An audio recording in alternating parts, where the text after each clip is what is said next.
औज़ुबिल्लाहिमिनश्शैतानिर्रजीम बिस्मिल्लाहिर्रहमानिर्रहीम अस्सलाम वालेकुम। इस वीडियो में हम बात करने वाले हैं एक्सरसाइज 3.7 के क्वेश्चन नंबर 4 की।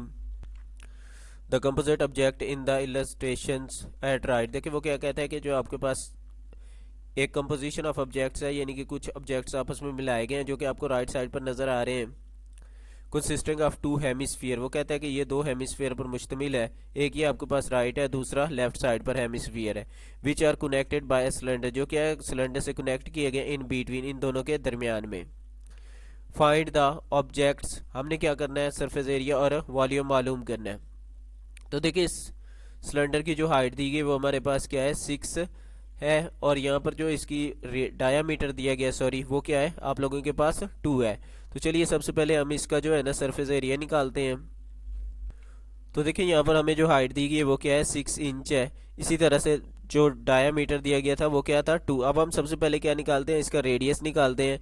तो रेडियस में देखिए हमारे पास किसके इक्वल होता है d/2, यानी कि डायमीटर को जब हम 2 पे डिवाइड करते हैं तो हमारे पास क्या आ जाता है, रेडियस आ जाता है। तो 2 पर डिवाइड करने से, क्योंकि डायमीटर 2 था तो 2 पर 2 को डिवाइड करने से 1 इंच हमारे पास इसका रेडियस आ जाएगा।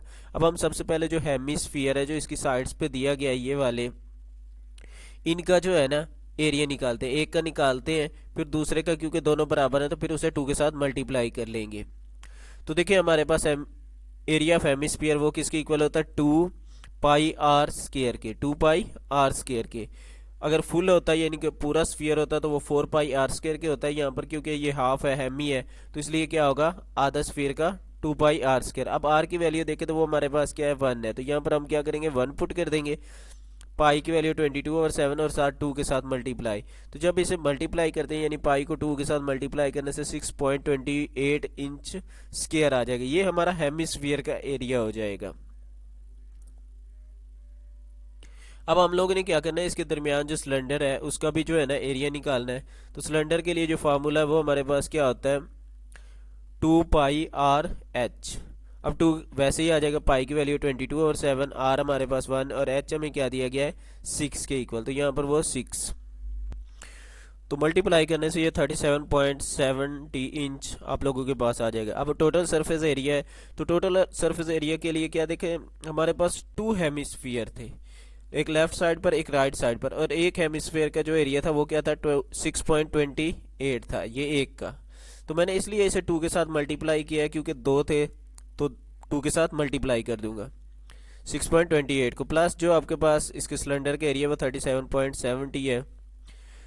तो सबसे पहले हम 2 के साथ जब 6.28 को मल्टीप्लाई करते हैं तो ये मेरे पास 12.56 आ जाएगा, प्लस 37.70, इन दोनों को ऐड करने से ये हमारे पास 50.28 इंच स्क्वायर आ जाएगा। ये हमारे पास इसका टोटल सरफेस एरिया हो जाएगा।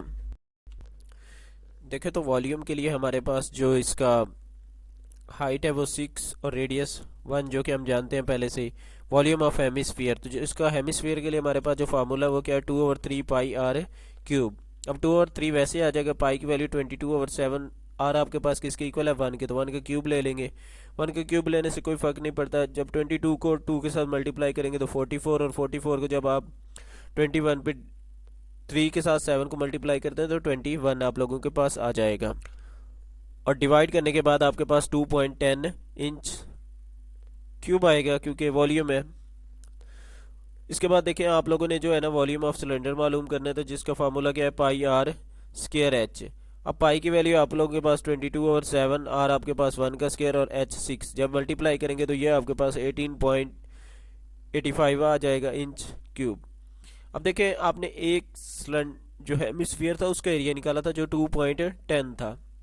अब इसकी दोनों साइड्स हैं तो दोनों 2 के साथ मल्टीप्लाई कर देंगे, जब 2 के साथ मल्टीप्लाई करेंगे तो ये 4.20 आ जाएगा, प्लस 18.85, ये वाला जो आपने सिलेंडर का वॉल्यूम मालूम किया था। तो दोनों को ऐड करने से ये आपके पास 23.05 मीटर क्यूब आ जाएगा।